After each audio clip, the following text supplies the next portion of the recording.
Subscribe करें और bell दबाएं ताकि कोई खबर रह न जाए।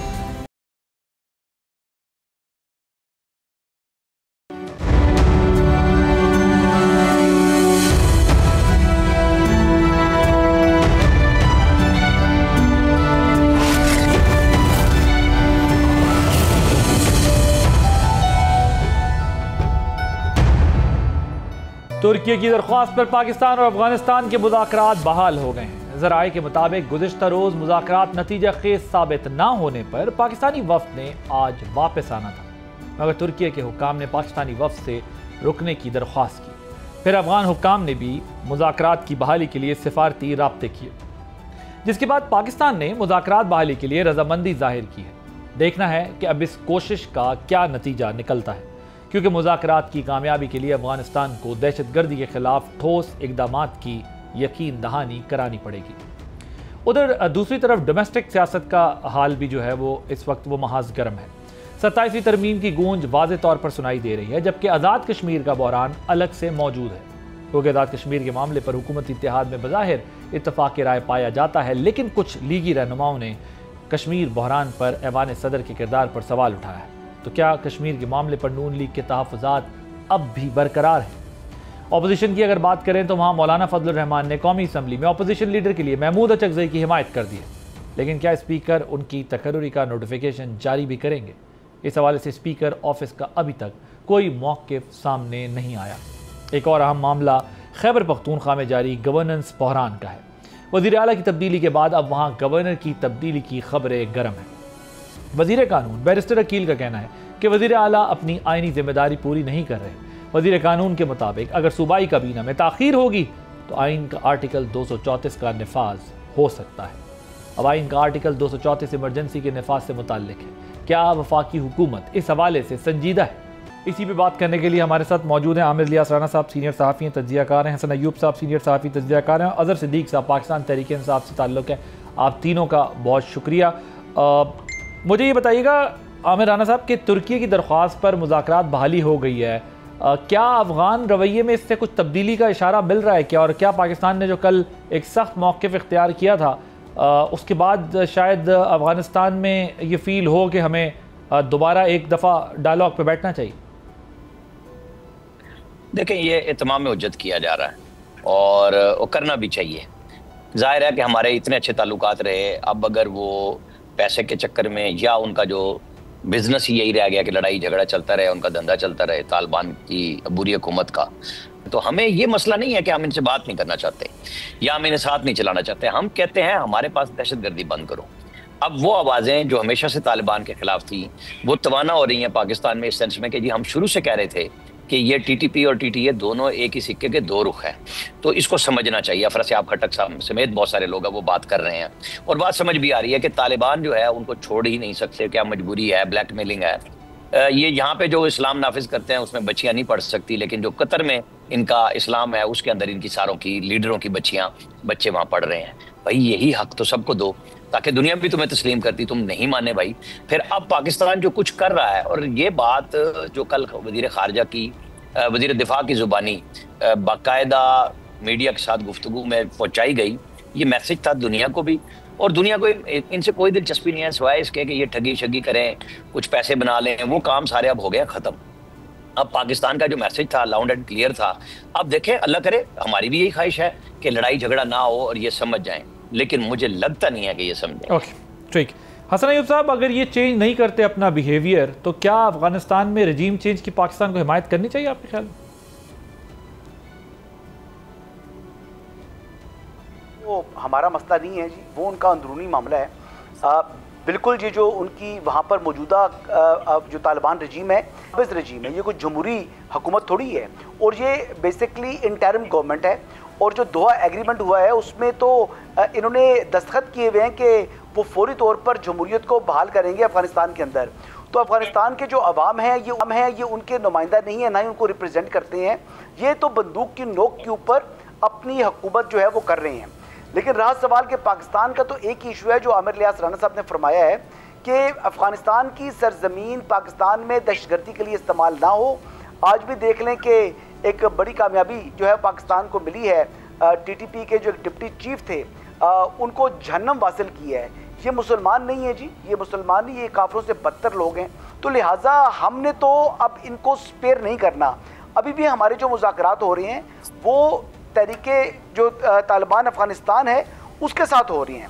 हमने TTP के साथ यानी फितना ख्वारी के साथ तो बात ही नहीं करनी, और इनको हमने कला कमा करना है, और इस हवाले से हमारी रियासत फैसला कर चुकी है। राइट, ठीक है। अजहर सिद्दीक साहब, ज़रा आप कोई क्विकली इस पे कमेंट कर दीजिएगा, फिर उसके बाद हमने ज़रा दूसरे टॉपिक्स की तरफ जाना है कि अब तो हुकूमत ने बात भी करके देख ली, नतीजा खेज साबित नहीं हुई, दोबारा अब दरख्वास्त तुर्की की तरफ से की गई, दोबारा बैठ गए, तो हुकूमत और क्या करे? हुकूमत यही तो कर सकती थी, बातचीत कर रही है, वो नहीं मान रहे, फिर हुकूमत ने अपना एक स्टांस लिया और अब दोबारा थोड़ा मुज़ाकरात के लिए। लेकिन हमारे दोनों पैनलिस्ट को लगता है कि ये गुफ्तन नशिस्तन बर्खास्तन होगा, ये खाना पूरी है, कुछ नहीं होगा। तो अब आप लोगों को तो मान लेना चाहिए कि उनसे बात कर ली है, अब इसके लड़ाई के अलावा उनके पास क्या रास्ता बचता? बहुत शुक्रिया जी। ना नफरत का जख्म बढ़ाओ, ना इंतकाम की रविश अपनाओ, दर्द बांट कर जो जिए हैं वही कौम आगे बढ़ पाए। देखिए, हम तो बात बड़ी वाज़ेह है, दहशतगर्दों के साथ तो प्यार की जुबान में बात होनी नहीं चाहिए, इसमें तो कोई शक नहीं। हमारे अंदर बाहर से मुदाखलत होगी और हम चुप करके बैठे रहेंगे, सवाल ही पैदा नहीं होता कि पूरी कौम चुप कर बैठे रहे। लेकिन उससे पहले जो लवाजमात है, कौम को एतमाद में लेना है, पार्लियामेंट को एतमाद में लेना है, ये सारे पूरी कर लिए हैं। आमिर साहब, ज़रा कश्मीर की सूरत हाल पर बात करते हैं। वहाँ पर जो बहरान है इसमें पीपल्स पार्टी के किरदार पर नून लीग के कुछ रिजर्वेशंस थे, आपकी क्या इन्फॉर्मेशन है? कुछ दूर हो गए हैं वो तहफ़्फ़ुज़ात? देखिए, मैं आपको बताऊं, 8 अक्टूबर को प्राइम मिनिस्टर की सरबराही में पीपल्स पार्टी का और नून लीग का वफ्द बैठा था, और उस वक्त वो गूंज थी कि शायद पंजाब के ऊपर जो तंदो-तेज बयानात चल रहे हैं CM पंजाब से और पीपल्स पार्टी के, शायद उस पर मीटिंग है। और उस दिन मैं इत्तेफाक से UK जा रहा था और दुबई से मैंने चेक किया मीटिंग को देख के, तो फिर मुझे पता चला कि नहीं, ये तय हो गया कि प्राइम मिनिस्टर आज़ाद कश्मीर को बदलना है। हमने फिर खबर भी दी, और जाहिर है ये प्राइम मिनिस्टर PMLN के हैं, PMLN की सारी क़यादत बैठी हुई थी और ये फैसला किया गया कि बदलना है। उसके बाद 10-12 दिन के बाद PMLN इस आज़ाद कश्मीर हुकूमत से हट गई कि हम साथ नहीं बैठेंगे, हम अपोजिशन में बैठेंगे, पीपल्स पार्टी आ गई। अब उनका जो नामजदगी मेरे हिसाब किताब में प्राइम मिनिस्टर जो नामजद करना है ना, क्योंकि वहाँ के आइन और कानून के मुताबिक जब आपको अदम एतमाद जमा करानी है तो उसमें आपने नए कायदे ऐवान के लिए जो नाम है वो तजवीज़ करना है, और वो फिर अगर एक दफ़ा अदम एतमाद की तहरीक हो जाए और नाकाम हो जाए तो 6 महीने तक आप नहीं कर सकते, और टोटल मुद्दत रहेगी 8 माह की। पीपल्स पार्टी के अंदर बेशुमार उम्मीदवार हैं, आपको पता है कि सारा सिस्टम मिल के चलता है, जिसमें एस्टेब्लिशमेंट है, गवर्नमेंट है, इत्तेहादी पार्टी हैं, सारे मिल के फैसले करते हैं। कुछ आवाज़ें आई कि कुछ लोग गायब हैं, तो मेरा नहीं ख्याल कि ऐसा है। असल बात वही है कि नाम मुत्तफ़िका तौर पे वज़ीर आज़म का इन्हें तय करके और जमा कराना है, और मौजूदा जो वज़ीर आज़म है उनकी नाअहली तो पहली दफ़ा जब बहुत सारे लोग उनके लिए बात करते हैं, चाहे वो किसी भी हल्के से हों, कि जी बड़े अच्छे आदमी हैं, इन्होंने तो पैसे बड़े बचाए हैं। भाई, अच्छे आदमी होते, लोगों के काम किए होते तो किसी अवामी एक्शन कमेटी को बीच में आने की ज़रूरत ही नहीं थी, ना इनको पैसे बचाने की ज़रूरत थी। जो अवाम के वेलफेयर के लिए पैसे हैं वो खर्च करने के लिए होते हैं, वो जमा करने के लिए नहीं होते। तो इनको पहली दफ़ा में भी होश के नाखून नहीं आए, और ना वफाकी हुकूमत ने ये होश के नाखून लिए कि इतना बड़ा फेलवर हुआ है तो उसके ऊपर फैसले फौरी तौर पे करते। बहरहाल, देर आयत दुरुस्त आयत, अब जो करना है क्लियर कीजिए, लोगों की अवामी उमंगों के मुताबिक वहाँ फैसले कीजिए और हुकूमत कीजिए। जी, ये जो राजा फारूक हैदर साहब ने बात की है हसन अयूब साहब की, ये कश्मीर बहरान के दौरान उन्होंने कहा ऐवान सदर पे कुछ सवालात उठाए हैं उन्होंने, इसको किस तरह देखते हैं, ये क्या मामला है? नहीं, वो बेसिकली जो मुलाकात हुई थी जो उसमें मुस्लिम लीग नवाज़ का वफ्द किया था, तो वो बिलावल ने उनकी बेसिकली आर्म ट्विस्टिंग समझने की थोड़ी बहुत उन्होंने की है। तो इसके ऊपर फिर यकीनी तौर पर थोड़ा सा यानी बोझ पड़ा उनके दिलों के ऊपर, और कोई तबीयत ज़्यादा हशाश बशाश नहीं रही। बिलावल आपको मालूम है कि यंग हैं, थोड़े से उनको सख्त बात कर जाते हैं, तो यही बात हुई है, इससे ज़्यादा बात नहीं है जी। और जो कुछ हो रहा है इसमें जो लीडरशिप है मुस्लिम लीग नवाज़ की और पीपल्स पार्टी की, वो दोनों जो है वो एक पेज के ऊपर है, और एक पेज से मुराद के मौजूदा प्राइम मिनिस्टर को घर भेजना है, इस पर इत्तेफाक है। लेकिन आइंदा की जो हुकूमत है उसका हिस्सा नहीं बनेगी मुस्लिम लीग नवाज़, और अगर वो नहीं बनना चाह रहे तो उनका अपना फैसला है।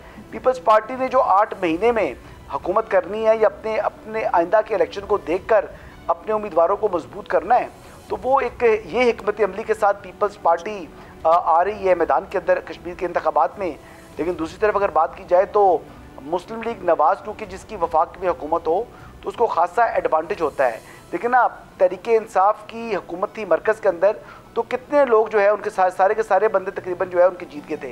लेकिन फिर क्या हुआ, जो ही हुकूमत ख़त्म हुई तो आज़ाद कश्मीर की हुकूमत में एक बड़ा फॉरवर्ड ब्लॉक बना और फिर उन्हीं की हुकूमत को ख़त्म कर दिया। तो ये तो थोड़ा से असरात आते हैं वफाकी हुकूमत के। जो आपको लगता है पीपल्स पार्टी कश्मीर में अर्ली इलेक्शन करवाएगी या मुद्दत पूरी करेगी? नहीं, वो मुद्दत पूरी करेंगे, लेकिन अगर बात की जाए तो ये मिलकर हुकूमत बनाएंगे जी। आइंदा की हुकूमत मुस्लिम लीग नवाज और पीपल्स पार्टी ने मिलकर बनानी है, लेकिन ड्राइविंग सीट मोस्ट लाइकली मुस्लिम लीग नवाज की होगी अगले इलेक्शन में। जी ओके जी। अजहर साहब, कश्मीर के मामले पर अजहर साहब, अच्छा, आवाज आ रही मेरी? जी मुझे आपका जी आ रही है आवाज। जी आपकी पार्टी की क्या पोजीशन है कश्मीर के मामले? अच्छा, वो वैसे ही जरा आपको पता है मैंने मौके की नज़ाकत से आजकल जरा शेर व शायरी थोड़ी सी ज्यादा शुरू कर दी है। ये कैसा निज़ाम वफा है, यहाँ ना मुकम्मल है ना अधूरा भी। कभी हुक्म आता है ऊपर से, कभी वादा होता है दोराहा भी। यानी भाई आप ताकतवर लोग हैं, कोई मुश्किल काम है? स्पीकर अब वजीर आजम को चाहिए था कि भाई मैं इस्तीफा दे के घर जा रहा हूँ।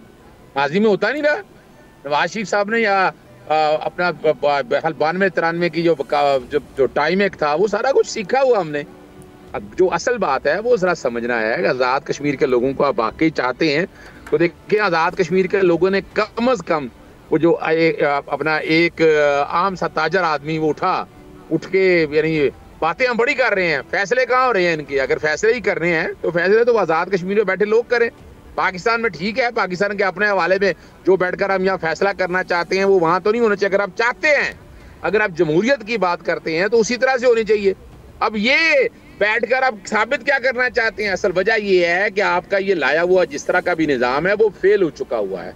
अब आप चेहरे बदलते रहे, आईना तो वही है ना, वो जिससे आप आईना बदलेंगे ना तो फिर कोई हालात बेहतरी की तरफ जाएंगे। और मैं आज भी समझता हूँ कि यहाँ बैठकर अभी भी होश के नाखून ले लेने चाहिए। आपने अपने यानी आप इलेक्शन लड़ाते हैं, इलेक्शन लड़के जो उनके नुमाइंदे हैं वो कितने वोट लेते हैं और कहाँ बैठे होते हैं, किस तरह मुंतखब हो जाते हैं। अगर आप चाहते हैं वो निज़ाम उस तरह से चले, उसको उस तरह से चलाएं। हम आज भी समझते हैं और बात बड़ी वाज़ेह है कि बैठकर ये सिर्फ अवाम को दिखाने का, जनाब वो जो रवायात डाल दी है ना इमरान खान को गिरा के, लोटा क्रेसी की, डिफेक्शन की, वो अब आपको हर जगह नजर आएंगी और यही कहेंगे जनाब हम नहीं है। इन्होंने शायद सीखा नहीं है ना, पीपल्स पार्टी ने सीखा। जब मुस्लिम लीग में तो सीखना ही नहीं है क्योंकि उनका वतीरा कुछ और है, उनका तरीका अमीरी कुछ और है। अगर थोड़ा सा तारीख में जानकर देखें, जुल्फकार अली भुट्टो साहब के दौर में जब उन्होंने बैठकर क्या फैसले किए थे, 3 वजीर आजम घर भेज दिए थे, आए चौधरीकर और सारे हमने देखा। लेकिन उसके बाद हमने क्या देखा? मिसाके जमहूरियत भी हुआ, तय भी हुआ कि हम इस तरह का निज़ाम नहीं करेंगे। क्या ये अवाम की तर्जुमानी के मुताबिक आप हुकूमत गिरा रहे हैं, बना रहे हैं? बताएं ना, कौन सी अवाम ने आकर कहा है कि इस तरह करना है? अवाम हुकूमत के खिलाफ खड़ी हुई, बात करते उन्होंने बताया कि ये हमारे मसाइल की तरफ, और मसाइल की तरफ तवज्जो अगर किसी ने देनी है, किसी ने अगर बात की है मसाइल के ऊपर, हर कोई इक़्तिदार चाहता है अपनी मर्जी का, तो इक़्तिदार के मजे एंजॉय करते रहे। लेकिन ये बात इतनी आसान ना समझिएगा। यहाँ क्या है, पहले पंजाब के अंदर आपने देखा मरियम ने जो बातें की, ये मेरा नुक्ता नजर है। उसके बाद देखा कि आसिफ अली जरदारी साहब दुबई चले गए, फिर नवाब शाह या लाड़काना गए, कौन मिलने गया? इसाकदार मिलने गया, कौन मिलने गया? यहाँ सादक गया, फिर अब जनाब जरदारी साहब इस्लामाबाद तशरीफ लाए। मुलाकात किससे हुई?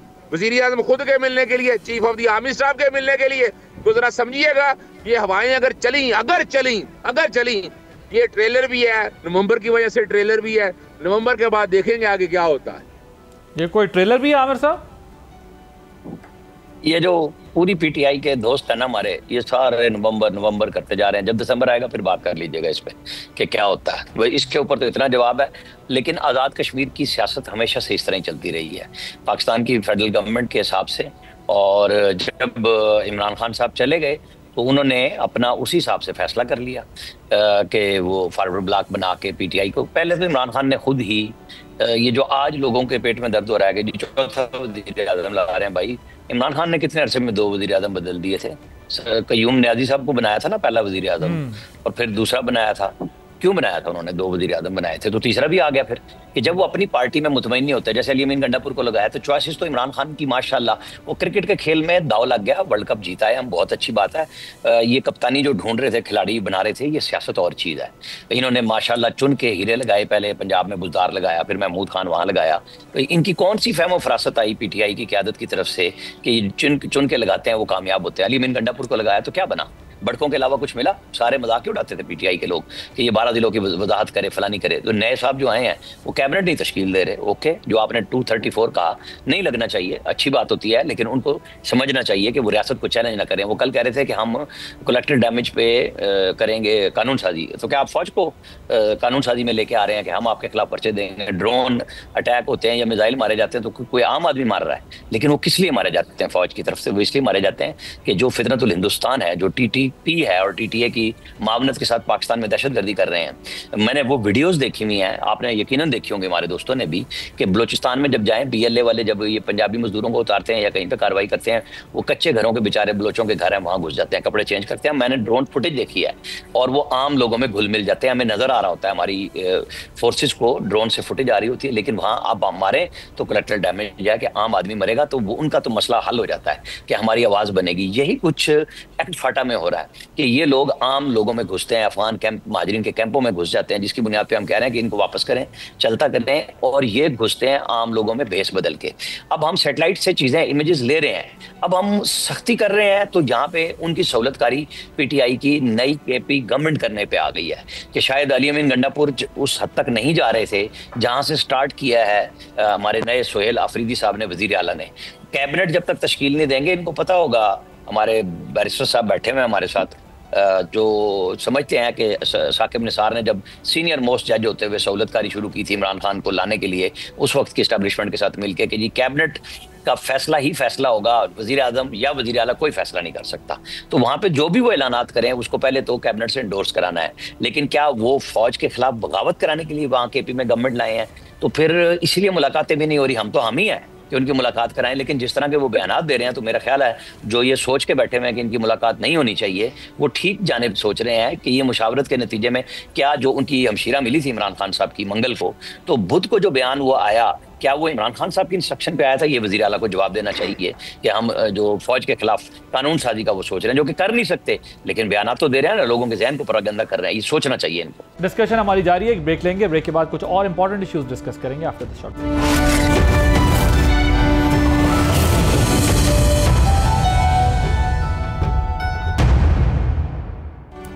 Welcome back. हसन अयूब साहब, हो रही है कोई मुलाकात CM KPK की इमरान खान से, या जब तक काबीना नहीं बन जाती तब तक नहीं होगी? काबीना बन भी जाए तब भी शायद ना हो, और उसकी वजह यह है कि सोहेल आफरीदी साहब ने यानी वो बतौर वज़ीर आला जो है वो एक्ट नहीं कर रहे। वो आज भी यानी जो हार्ड लाइनर है पाकिस्तान तहरीक इंसाफ का, उसी जहन के साथ उन्होंने सियासत शुरू कर दी और बयान देने शुरू कर दिए हैं। उन्होंने जो गुफ्तगू की है वो इंतहाई नामुनासिब है, और वो इसी सिलसिले को जारी रखे हुए हैं। और इसकी जो कॉस्ट है, ये बेसिकली तस्दीक कर रहे हैं जो हमारे अफवाज के और सिक्योरिटी फोर्सेस के शोधा हैं, चाहे वो पुलिस के हैं, चाहे वो अफवाज पाकिस्तान के हैं। और जिस तरीके से आपने देखा कि जिनके साथ मुज़ाकरात की वो बात कर रहे हैं, आपको याद होगा कि मसाजिद को उन्होंने टारगेट किया, मदरसों को उन्होंने टारगेट किया, और ये हालिया जो पीछे हुआ DI खान के अंदर जो पुलिस ट्रेनिंग सेंटर के ऊपर हमला हुआ है, वो बेसिकली नमाज का वक्त तब्दील हो गया था। नमाज को थोड़ा सा उसका वक्त 10 मिनट का आ गया फ़र्क, वरना उनका टाइमिंग जो थी वो बिल्कुल गेट के साथ मस्जिद थी, DI खान वाला जो पुलिस ट्रेनिंग सेंटर था, तो वहाँ पर उन्होंने हमला करना था और नमाजियों को शहीद करना था। तो इन लोगों के साथ आप मुज़ाकरात करें जी, आप ये बताएं, क्या इनके साथ हमें मुज़ाकरात करने चाहिए? ये बुज़दिली है, या ये यानी जो फितनल ख्वारिज है, ये उन्हीं की बोली बोल रहे हैं, या ये मुल्क दुश्मनी पर उतर आए हैं? देखिए, ये मुझे बताएं, आपके पास क्या खबर है इस मामले में? क्या गवर्नर KPK की तब्दीली का भी फैसला हो रहा है? इस तरह की कोई चीज़ हो रही है? सर आई डोंट नो ये कौन लोग ये बातें फैला रहे हैं।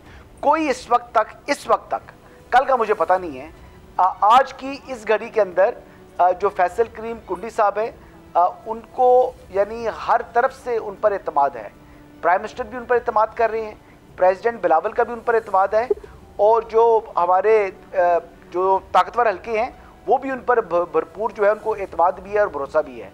तो लिहाजा जो फैसल करीम कुंडी साहब की तब्दीली से मुतल्लिक क्या सराहियाँ हो रही हैं ये बेबुनियाद हैं, और मेरे ख्याल के मुताबिक जब लोगों को बस खबर नहीं होती तो वो इस किस्म की जो खबरें हैं वो मार्केट में छोड़ देते हैं। और आप ये देख लें कि हमेशा जो है ना वो मुझे आमिर इलियास राना साहब ने बताया था कि जी पूरे 5 के 5 साल जो है ना वो वफाकी काबीना में तोसी की खबरें जो है ना वो ज़राए से चल रही होती हैं। तो ये वही चीज़ है। गवर्नर साहब पहले सिंध वालों की तब्दीली हो रही थी तो वो आपने देखा कि 1.5 साल वो खबरें चलती रही, तो अब उन्होंने नया मंजिल ले आए हैं, अब गवर्नर खैबर पख्तूनख्वा की तब्दीली की खबरें चल रही हैं। तो मेरे ख्याल से दोनों गवर्नर साहिबान जो हैं वो अपने उहदे के ऊपर बरकरार रहेंगे। अच्छा, अजहर सिद्दीक साहब ये बताइए, दो लिए आप लोगों ने मुलाकातों के लिए, क्या सलमान अकरम राजा साहब की और बैरिस्टर अली जफर साहब की कोई आपस में एक दूसरे से मुशावरत नहीं है कि वो ये डिस्कस कर पाते? अच्छा मैं वो आदिल अब्बासी, मैं तो यही हैरान रहता हूँ यार कि मैं तो हसन छोटे भाइयों की तरह से, आपको पता है इस मुल्क में हसन अयूब लॉ चल रहा है ना। अब ये जो ये कहते हैं वो तलाक होता है ना ये, और गौर करें ना वो क्या कौन सी पार्लियामेंट, अच्छा नेशनल असेंबली या सेनेट फैसले करती है, वो सारे पहले इन तक आ जाते हैं और वो बता देते हैं आकर हमें, या कौमी या सूबाई असेंबलियाँ करती हैं फैसले और वो हम तक आ जाते हैं। अच्छा ओहो सॉरी, जमहूरियत है इस मुल्क के अंदर, मैं ये भी भूल जाता हूँ, मेरी यादाश्त कमजोर है। यानी आप अगर बैठकर इस तरीके से सारा निजाम जो है ना छोड़े ना यार, ये क्या जरूरत है कौमी असेंबली की, सूबाई असेंबली की, बैठकर वही फैसले करें वही चलाएं और हम सब उसी पे चलते जाएं। जहां तक लिस्टों का मसला, उसमें परेशानी क्या बात है, मुलाकात तो फिर नहीं उन्होंने होने देनी। यानी कहा जाता रहा कि जनाब सुहेल अफरीदी साहब बड़ी सख्त जुबान है। अली अमीन गंडापुर के दौर में कितनी मुलाकातें हुई ये आप सबने देखा है, लिस्टें जाती थी उसी तरह बात होती थी, कौन सी मुलाकात होने दी गई, ये सारा है कौन सी आइन और कानून के तहत है, ओहो हसन अयूब लॉ के तहत है कि वो लॉ चल रहा है और उसी के मुताबिक सारे काम हो रहे हैं। हमने बता रहे हैं, मुझे इन्फॉर्मेशन अजहर सिद्दीक साहब देते हैं, मेरे बड़े भाई हैं, मैं इन्हीं की खबर आगे देता हूं। कर लूंगा आपके साथ, मैं बात कर लूंगा, और अगर अजहर सिद्दीक देता है तो लानत है, जो अगर आपको कोई देता है उसमें भी लानत भेज दे, फिर आप अंदाजा हो जाएगा कि कौन देता है अगर ऐसी बातें हैं तो। ये छोड़े इन चीजों को, बहरहाल छोड़े इन बातों को। मैं मुझे काफी खबरें दी हुई आपने, मुझे काफी खबरें दी हुई आपने अजहर सिद्दीक साहब, आपको याद है? तो इस्तारतन बात कर रहा हूँ मैं, तो देखे ना वजह ये है यहाँ प्रॉब्लम यहाँ पर ये है, सच तो आप बोल नहीं सकते ना, यहाँ सच बोलना हो क्या होता है, चैनल से ऑफेयर कर दे। हमने देखा है कल के बाजार में ईमान खरीदार ढूंढता है, फहम रह जाए अगर बेअमल तो मुनाफिक भी मोतबर है। फरासत कहती है खामोश रह, मुनाफिकत कहती है तारीफ कर, और इंसान दो राहों में खुद से भी शर्मिंदा है। यार इस मुल्क को खुदारा अवाम की तर्जुमानी के मुताबिक चले, मैं आपके साथ हूँ। मैं कब कह रहा हूँ, यानी कौन कह रहा है कि फितरत खवारिज के खिलाफ ऑपरेशन ना करे, तबाह बर्बाद कर दे। मैं जरा इसका जवाब ले लूँ हसन अयूब साहब से। हसन अयूब साहब वो कह रहे हैं हसन अयूब लॉ चल रहा है इस मुल्क में। चलिए अच्छी बात है जी, अगर ये मुझे ही इस मुल्क का कानून समझ रहे हैं तो मैं तो कहूँगा मेरी मशहूरी के लिए अच्छी बात है। लेकिन बात ये है कि इनको जो आदत पड़ी हुई है ना सहूलतकारी की, इनको जो लाडला प्रो मैक्स का इनका स्टेटस था वो ख़त्म हो गया है, और अब जो अदालतें हैं वो इनको रिलीफ नहीं मिलता, यानी जो इनकी ख्वाहिशात के मुताबिक, तो उसके ऊपर उनको बड़ी तकलीफ होती है। मोहतरम जो अजहर सिद्दीक साहब ने पहले भी कहा था कि जी सुहेल आफरीदी साहब को अदालती हुक्म मौजूद है। आज सुहेल आफरीदी कह रहा है कि मेरे पास आज तक मुसद्दका नकल भी नहीं है मेरे पास आई ऑर्डर की इस्लामाबाद हाई कोर्ट के। तो ये 2 दिन पहले ये बात कर चुके थे मंसूर अली खान साहब के शो के अंदर, और मैं उनको कह रहा था कि आप ऑर्डर पढ़ें, तो वो ऑर्डर नहीं पढ़ा इन्होंने, पता नहीं और दुनिया की हर बात कर दी थी। अच्छा बात ये है कि मुझे खुद इन्होंने कहा था कि मरीम नवाज का केस लगा हुआ था, तो ये उसमें वकील थे, इन्होंने कहा जी आज पेशरफ नहीं होगी केस में। मैंने कहा क्यों?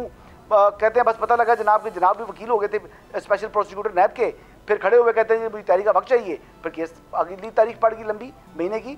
तो बात ये है कि ये चीज़ें चलती हैं, ये सिस्टम के साथ जो है वो लोग खेलते हैं, और ये हुक्मरान जमात का हिस्सा थे उस वक्त, तो आज जो अपोजिशन में है, जो कल खुद कर रहे थे, आज वही बात इनको बुरी लग रही है। मैं आखिरी बात करूंगा, मैं बात ये करूंगा कि सुहेल आफरीदी साहब जो हैं वो उन्होंने आईने पाकिस्तान के तहत हलफ उठाया हुआ है ना कि न्याजी लॉ के तहत। और बात यह है कि जो न्याजी लॉ इस वक्त राइज है इस वक्त खैबर पख्तूनख्वा के अंदर, तो उसमें जिस तरीके से ये गवर्नेंस कर रहे हैं, जिस तरीके से ये सूबे को चला रहे हैं, इससे तो मुझे लगता है कि ये चंद ही दिनों के मेहमान हैं। तो क्या इमरजेंसी लगेगी? क्या गवर्नर आज लगेगा? आर्टिकल 234 अप्लाई होगा? क्या होगा? हसन अयूब ला लगेगा। देखिए इसमें नहीं, अजहर सिद्दीक साहब थोड़ा सा पेशेंस रख लें।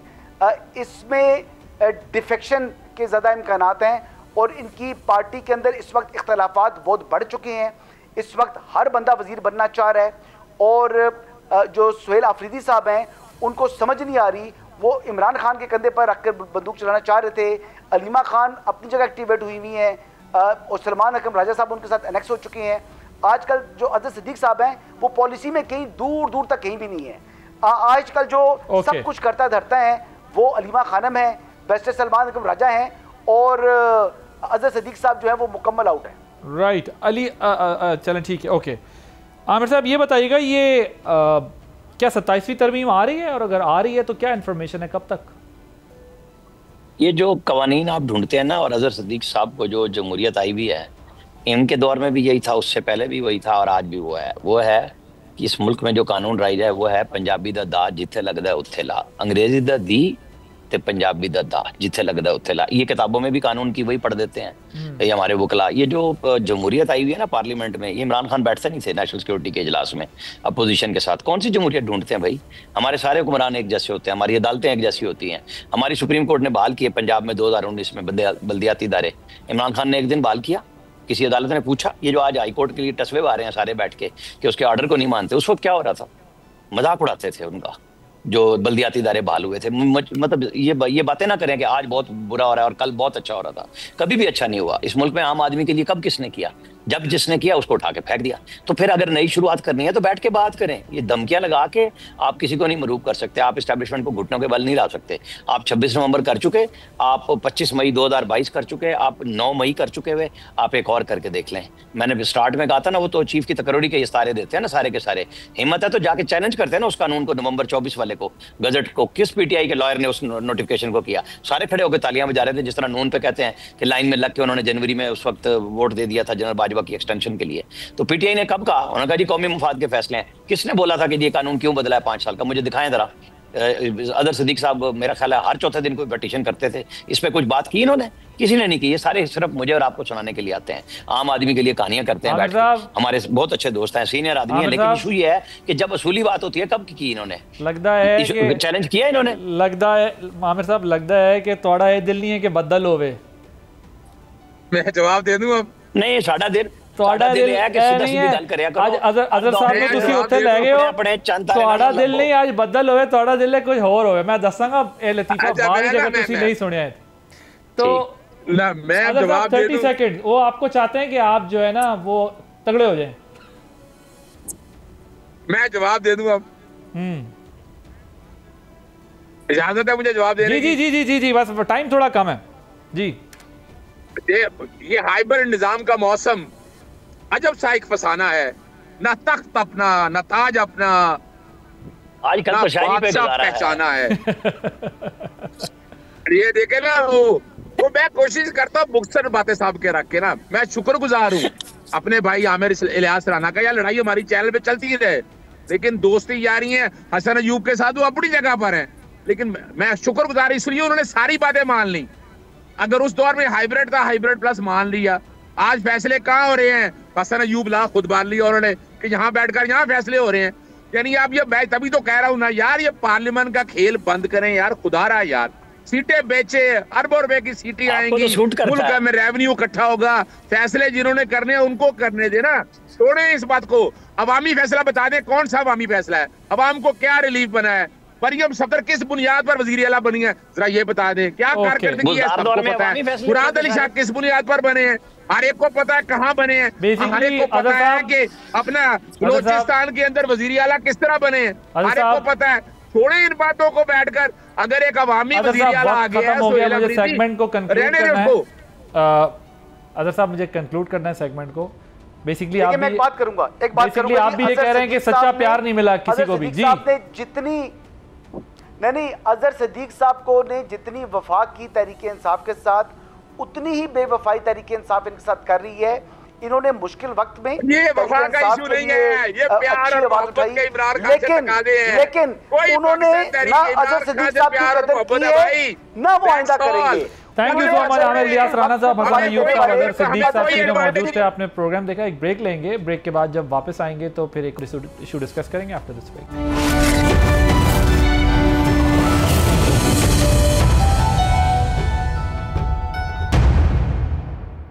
Welcome back. एक तरफ तुर्की की दरख्वास्त पर पाकिस्तान ने दोबारा मुज़ाकरात की बहाली की है और अफगान तालिबान भी जो है पाकिस्तान से दोबारा मुज़ाकरात के कोई ना कोई रास्ता ढूंढ रहे हैं। जब वो देखते हैं कि पाकिस्तान की तरफ से हार्ड लाइन ली जाती है तो वो फ़ौरन से जो है वो मुज़ाकरात के लिए बैकडोर चैनल्स को इस्तेमाल करते हैं। पाकिस्तान ने बहरहाल ये दरख्वास्त कबूल करते हुए अपने बरादर मुल्क तुर्की की दरख्वास्त पर डायलॉग के प्रोसेस को आगे बढ़ाया है और देखना यह कि इसका नतीजा क्या निकलता है, क्योंकि अभी तक के जो मुज़ाकरात हुए हैं उसका कोई हासिल जवाल, कोई नतीजा नहीं निकल सका।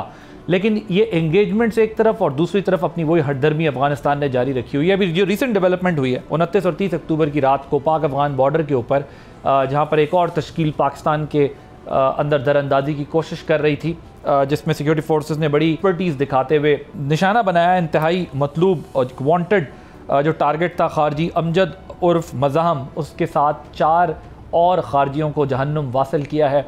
और पाकिस्तान ने जो है वो मुश्किल तरीन हालात में भी जो है अपने मामलात को बेहतर तरीके से चलाने की कोशिश की है। इस वजह से पाकिस्तान कोशिश यही कर रहा है अभी भी कि अफगानिस्तान के साथ मामलात किसी बेहतर तरीके से किसी डायलॉग के ज़रिए हल हो जाए। लेकिन अगर एक तरफ मुज़ाकरात, दूसरी तरफ ये सब कुछ चलता रहा तो सूरत हाल किस तरफ जाएगी, इसी पर हम बात करेंगे। हमारे साथ मौजूद हैं air commodore retired Khalid Chishti साहब, जिनसे हम ज़रा बात करेंगे कि इस डेवलपमेंट का क्या नतीजा दिखाई दे रहा है आपको। चिश्ती साहब, सबसे पहले तो मुझे ज़रा ये बताइएगा, ये जो एक रीसेंट डेवलपमेंट हुई है 29 और 30 की रात को, पहले इसके ऊपर ज़रा कॉमेंट कीजिएगा, फिर हम ज़रा ओवरऑल पिक्चर इसकी डिस्कस करते हैं। बहुत शुक्रिया वाजिद साहब, आपने इन्वाइट किया। देखिए, ये जब भी इस तरह के ऑपरेशंस होते हैं और इस तरह के जो इंडक्ट किए जाते हैं, इनके जो टेररिस्ट के हाइडआउट्स होते हैं, जो स्लीपिंग सेल्स होते हैं, वो बहुत अरसा पहले पीस टाइम में ये इन्फिल्ट्रेट कर दिए जाते हैं। वो ये नहीं होता कि कंटिन्यूस एक एफर्ट होती है। उन्होंने स्लीपिंग सेल्स को एक स्टैंड बाय मोड में रखा होता है, उन पर इन्वेस्टमेंट की होती है, उनको इंफ्रास्ट्रक्चर, वेपन वगैरह पहुंचाए होते हैं। तो ये उसी तरह की कंटिन्यूटी लग रही है मुझे, क्योंकि जाहिर है एक प्रेशर बिल्ड करना पाकिस्तान का भी फर्ज था, एक जो बहुत अच्छा किया डिफेंस मिनिस्टर ने ये कॉस्ट बताई। बिकॉज जब तक आप एक प्रोहिबिटिव कॉस्ट नहीं बताते या डिक्लेयर नहीं करते, नेगोशिएशन की ये भी एक टेक्निक होती है कि जब आप नेगोशिएशन जब कंक्लूड हो और इनकंक्लूसिव हो तो फिर आप एक प्राइस एस्केलेट करते हैं कि आपको ये कॉन्सिक्वेंसेस करने पड़ेंगे। और अल्हम्दुलिल्लाह पाकिस्तान ने और मुसल्लह फौज ने खास तौर पर आपने नोट किया कि चंद दिन पहले जो स्ट्राइक्स की थी वो इतनी प्रिसाइज थी, एक्यूरेट थी और वेल टाइम थी कि प्राइस तो पहले भी कन्वे हुई थी। लेकिन दूसरी तरफ से आपने देखा कि बहुत ज्यादा एक लीवरेज मिलता है, स्पेशली इंडिया की तरफ से, जो डिफेंस मिनिस्टर ने भी कहा है। तो जाहिर है बात दफा उनके ज़हन में शायद कंफ्यूजन पैदा हो गया हो कि हम एक न्यू नॉर्मल समझकर पुल बैक कर लेंगे और एक नॉर्मल एक्सेप्ट कर लेंगे जो हो रहा। लेकिन ये खुशाइन बात है कि बातचीत हो रही है, क्योंकि जब बातचीत सस्पेंड हुई थी तो सबसे ज्यादा मेरा ख्याल है हमारे मशरकी मुल्क की तरफ, हिंदुस्तान की तरफ सबसे ज्यादा सेलिब्रेशन की। तो होपफुली इसका कोई कंक्लूजन निकलना चाहिए। बट ये कितना इलॉजिकल है और नॉन सीरियस एटीट्यूड है अफगान तालिबान का कि एक तरफ डायलॉग के लिए एंगेजमेंट्स, डायलॉग के लिए बैकडोर डिप्लोमेसी या चैनल्स इस्तेमाल करते हैं या जहाँ जहाँ उनके कॉन्टैक्ट्स हैं, दूसरी तरफ वो ये नूर वली का नाइब हमें दिखाई देता है जो कि वहाँ पर पाकिस्तान में दरअंदाजी के लिए दाखिल होने की कोशिश कर रहा है। जिससे आपने एक हवाला भी दिया कि वो स्लीपर सेल्स को एक्टिवेट करते हैं, अमजद उर्फ मज़ाहम। एक ठीक एक प्रेशर टैक्टिक भी होगी, सब कुछ होगा, लेकिन पाकिस्तान ने जिस तरह का रिस्पांस दिया है अभी तक थोड़े अरसे के अंदर अफगानिस्तान में, क्रॉस द बॉर्डर भी दिया है, यहाँ पर भी IBOs के ज़रिए भी, ऑपरेशंस करके भी किया है सारा कुछ। सो ये कितनी नॉन सीरियस स्टेट का एक बिहेवियर है जिसको अगर आप एनालाइज करें तो आपको अंदाज़ा होता है कि वो तो बिल्कुल समझ ही नहीं पा रहे कि उनके साथ होना क्या है या हो कौन सा रहा है। और साथ में ये बताइएगा, इस बंदे की जिसकी 50 लाख हेड मनी भी थी, ये कितना इंपॉर्टेंट है इसको हिट करना इस वक्त? देखिए भाई साहब, होता ये है कि पहले ट्रेडिशनली जब भी हम इस तरह की टेररिज्म की एक्टिविटीज हमारे खिलाफ होती थी तो हम ज्यादा से ज्यादा क्या करते थे, अफगानिस्तान का ट्रेड बंद कर देते थे। और उससे ज्यादा बढ़कर हम अगर करते थे तो हम कहते थे अफगान मुजाहिदीन को पुश बैक करेंगे, वापस भेजेंगे। इससे ज्यादा अफगानिस्तान के मुजाहिदीन, ये अफगानिस्तान की हुकूमत को ये कीमत पता ही नहीं थी। जो आपने कहा जो स्ट्राइक्स बड़ी एक्यूरेट हुई हैं, टाइम्ड हुई हैं, वो इसीलिए की गई थी कि एक न्यू नॉर्मल ना बन जाए। हमारे लिए रोजाना की बुनियाद पर जनाजे उठाना एक न्यू नॉर्मल बनता जा रहा था। और जाहिर है एक टॉलरेंस होती है, थ्रेशोल्ड, और वो भी मुल्क जिसके पास एयरफोर्स भी स्ट्रांग हो, आर्मी भी स्ट्रांग हो, न्यूक्लियर स्टेट भी हो, तो हमारी एक बर्दाश्त की लिमिट थी। वो तो किया गया और बिल्कुल ठीक किया गया।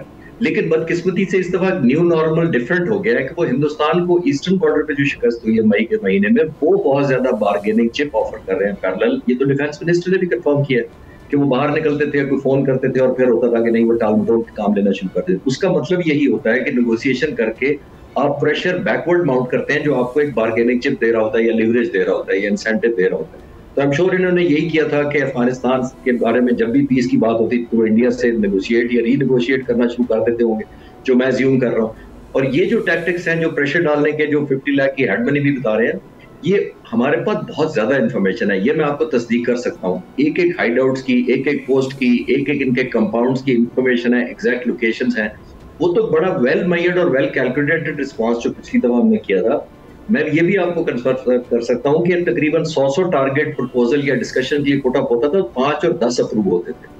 वो इसलिए कि उनकी टाइमली सर्वेलेंस की जाती थी, फिर बहुत ज्यादा ट्रैक किया जाता था, उसका डाटा वेरीफाई किया जाता, ह्यूमन इंटेलिजेंस या इलेक्ट्रॉनिक या ईडब्ल्यू से वेरीफाई किया जाता था, तब जाकर स्ट्राइक्स होती थी। इसीलिए सिर्फ हिंदुस्तान की तरफ से जो प्रोपेगेंडा किया और अफगानिस्तान ने भी मिलकर कहा कि कुछ खवातीन मारी गई या कोई क्रिकेटर मारे गए, वो बिल्कुल बेसलेस साबित हुआ, क्योंकि इतना होमवर्क करके किया जाता था।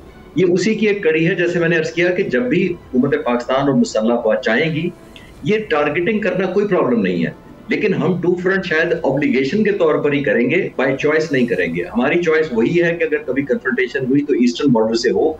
उसके लिए हम ना सिर्फ फुल्ली तैयार हैं, हमारे वॉर प्लान्स, गेम्स, रिहर्सल्स, हमारी सारी ट्रेनिंग उसी के स्पेसिफिक होती है। लेकिन ये एक यूनिक केस है जो हिंदुस्तान चाहता है कि हम वेस्टवर्ड लगे और ट्रू बॉन्ग हमें ज़ाहिर है डिल्यूट हो आर्म फोर्सेस। So इसलिए आपने देखा कि आपको क्या लगता है कि आने वाले दिनों में अगर ये डायलॉग सक्सेसफुल नहीं होता तो क्या आने वाले दिनों में पाकिस्तान अपने IBOs अक्रॉस बॉर्डर भी करेगा, अफगानिस्तान के अंदर भी करेगा? देखिए, जब एक दफा आप प्राइस डिक्लेयर कर देते हैं तो वो सिर्फ थ्रेट नहीं रहती, फिर आपको मैनिफेस्ट या एग्जीक्यूट करनी पड़ती है। और तभी अगले टर्म पे अगर पॉसिबिलिटी है, शायद वो अंडर एस्टिमेट कर रहे हो हमें कि शायद हम उस तरह नहीं करेंगे, तो शायद अगला राउंड उसकी बुनियाद पर हो। लेकिन उस वक्त तक जाने से बेहतर है कि ये पहले ही उनको समझ आ जाए। डिफेंस मिनिस्टर ने हमारे एक रिजॉल्व बहुत जबरदस्त शो किया है, लेकिन जाहिर है जैसे मैंने अर्ज किया कि मजबूरन अगर आपने एक प्रोहिबिटिव कॉस्ट इम्पोज करनी है ओपोनेंट के ऊपर, और अगर वो नेगोशिएशन टेबल पर शायद विजुलाइज नहीं कर रहा उस प्रोहिबिटिव कॉस्ट को, तो फिर आपको मैनिफेस्ट करनी पड़ती है, चाहे वो किसी भी शक्ल में हो। और उसकी ये जाहिर है ये हमारे पास एक ऑप्शन है जिसका मैंने आपको बताया कि हमारे पास तमाम स्ट्रैटेजी भी क्लियर है, टारगेटिंग स्ट्रैटेजी, टारगेट्स क्लियर हैं। तो हेजिटेशन तो सिर्फ हमारी ये है कि हम चाहते हैं कि नेगोशिएशन किसी तरह पास हो जाए और ये सक्सेसफुल हो जाए।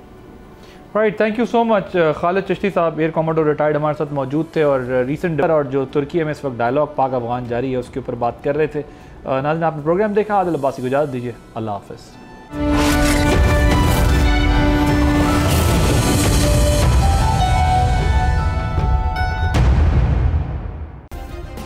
सब्सक्राइब करें और बेल दबाएं ताकि कोई खबर रह न जाए।